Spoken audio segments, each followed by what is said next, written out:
নমস্কার, your internet school চ্যানেলে তোমাদের সকলকে স্বাগত। তো আজকে আমরা তোমাদের ক্লাস 8-এর পরিবেশ ও বিজ্ঞানের রায় ও মার্টিন কোশ্চেন ব্যাংক অনুসারে দ্বিতীয় পর্যায়ক্রমিক মূল্যায়নের মডেল সেট 3-এর প্রশ্নগুলোর সমাধান করব। তো দেরি না করে চলো ভিডিওটা শুরু করা যাক। প্রথমে আছে ফিজিক্যাল সায়েন্সে 1-এ সঠিক উত্তরটি নির্বাচন করো। একটা বলেছে তাপের অধিকতম সুপরিবাহী ধাতুটি হলো, সঠিক অপশন হচ্ছে অপশন সি রূপো।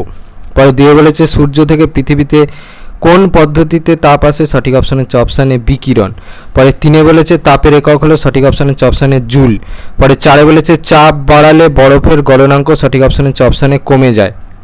পরে 5-এ বলেছে সালফারকে বাতাসে পোড়ালে পাওয়া যায়, সঠিক অপশন হচ্ছে অপশান এ SO2।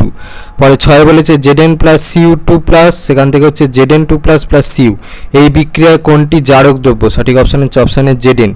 পরে 7-এ বলেছে একটি মৃদু তড়িৎ বিশ্লেষ্য পদার্থ হলো, সঠিক অপশন হচ্ছে অপশান ডি CH3COH।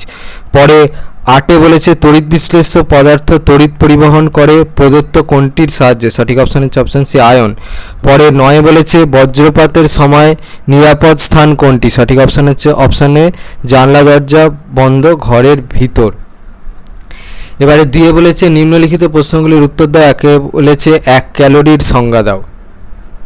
1 ক্যালোরির সংজ্ঞার জন্য দেখো এই প্রশ্নের উত্তরটা থেকে পাবে এখান থেকে এই পর্যন্ত। পরে 2-এ বলেছে বরফের গলনের লিন তাপ কত, উত্তর ওই প্রশ্নের উত্তরটা তোমরা এই প্রশ্নের উত্তরটা থেকে পাবে, দেখে নাও। 2-এর 3-এ বলেছে জলের সঙ্গে ক্যালসিয়ামের বিক্রিয়াটি লেখো। তো এখান থেকে এই পর্যন্ত লিখবে, তারপর বিক্রিয়াটা দেখাচ্ছি, এটা দেখে নাও। পরে 2-এর 4-এ বলেছে ইলেকট্রন কণার চার্জ কি প্রকারের হয়, উত্তরটা হচ্ছে ঋণাত্মক। পরে 5-এ বলেছে অ্যানোডে কি প্রকার বিক্রিয়া ঘটে, উত্তরটা হচ্ছে জারণ। পরে 6-এ বলেছে বিশুদ্ধ জল তড়িতের সুপরিবাহী না কুপরিবাহী, উত্তরটা হচ্ছে কুপরিবাহী। পরে 7-এ বলেছে এলইডি এর পুরো নাম কি, কোনটা দেখো। পরে 3-এ বলেছে নিম্নলিখিত প্রশ্নগুলির উত্তর দাও। 1-একটা বলেছে বাষ্পায়ন ও স্ফুটনের মধ্যে পার্থক্য লেখো। বাষ্পায়ন ও স্ফুটনের মধ্যে পার্থক্যটা দেখে নাও। আমাদের 3-এর 2-এ বলেছে 100 ক্যালোরি তাপ যোগ করে 5 গ্রাম জলের উষ্ণতা কত ডিগ্রি সেলসিয়াস বাড়ানো যাবে, স্যার। পরে 4-এ বলেছে নিম্নলিখিত প্রশ্নগুলির উত্তর দাও। 1-একটা বলেছে তাপগ্রাহী ও তাপমোচী পরিবর্তন কাকে বলে। এই পরিবর্তনের জন্য দেখো এই প্রশ্নের উত্তরটা থেকে পাবে এখান থেকে এই পর্যন্ত, উত্তরটা এই প্রশ্নের উত্তরটা থেকে পাবে এখান থেকে এই পর্যন্ত। পরে 4-এর 2-এ বলেছে ধাতব পরিবাহী এবং তড়িৎ বিশ্লেষ্য পদার্থের মধ্যে পার্থক্যগুলি লেখো।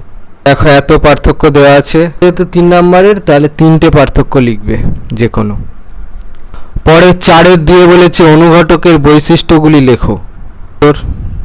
পরে 4-এর 5-এ বলেছে তড়িৎ বিশ্লেষণের 3টি গুরুত্বপূর্ণ ব্যবহার উল্লেখ করো, উত্তর।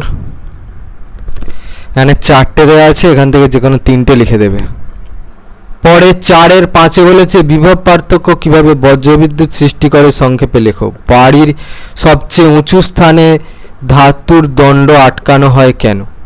দেখো শুরুটা করবে হচ্ছে এইটা বজ্রগর্ভ মেঘ দিয়ে, এখান থেকে এই অবধি।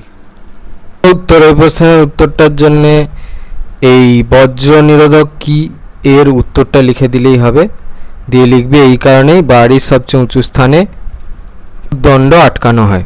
এবার আসছে লাইফ সায়েন্স পোর্শন। 1-এ বলেছে সঠিক উত্তরটি নির্বাচন করে পূর্ণবাক্যে উত্তর লেখো।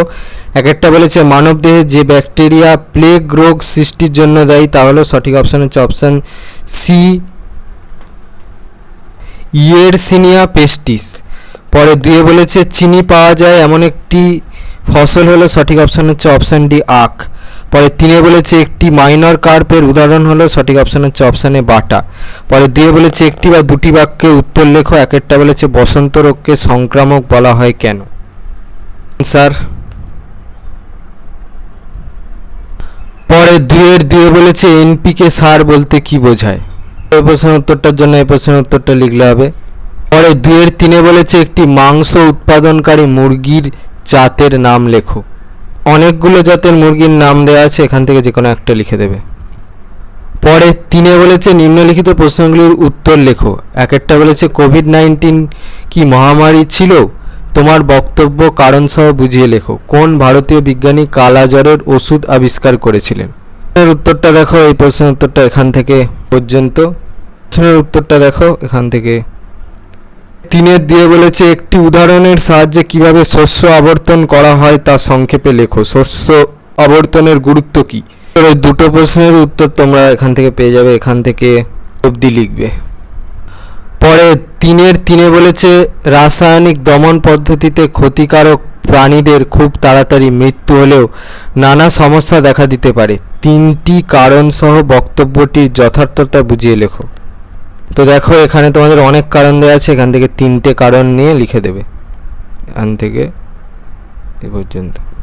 তোমাদের ক্লাস 8-এর পরিবেশ ও বিজ্ঞানের রায় ও মার্টিন কোশ্চেন ব্যাংক অনুসারে দ্বিতীয় পর্যায়ক্রমিক মূল্যায়নের মডেল সেট 3-এর প্রশ্নগুলোর সমাধান। তো তোমাদের যদি ভিডিওটা ভালো লেগে থাকে তাহলে ভিডিওটাকে অবশ্যই লাইক করে দাও এবং আমাদের চ্যানেলটাকে অবশ্যই সাবস্ক্রাইব করে দাও। এই ধরনের ভিডিও নোটিফিকেশন চটজলদি পেতে হলে আমাদের চ্যানেলটাকে সাবস্ক্রাইব করার পাশাপাশি পাশে থাকা বেল আইকনে গিয়ে অবশ্যই ক্লিক করে দাও, যাতে করে ভিডিও আপলোড হওয়ার সাথে সাথে তোমরা তার নোটিফিকেশন পেয়ে যাও। আর দেখবে ভিডিও ডেসক্রিপশনে আমাদের টেলিগ্রাম এবং হোয়াটসঅ্যাপ গ্রুপের লিঙ্ক দেওয়া আছে, সেখানে তোমরা চটজলদি জয়েন করে যাও, যাতে করে সাজেশনের পিডিএফগুলো তোমরা ফ্রিতে এবং চটজলদি কালেকশন করে নিতে পারো। তো আজকের মতো ভিডিওটা এই পর্যন্তই, দেখা হচ্ছে পরবর্তী ভিডিও।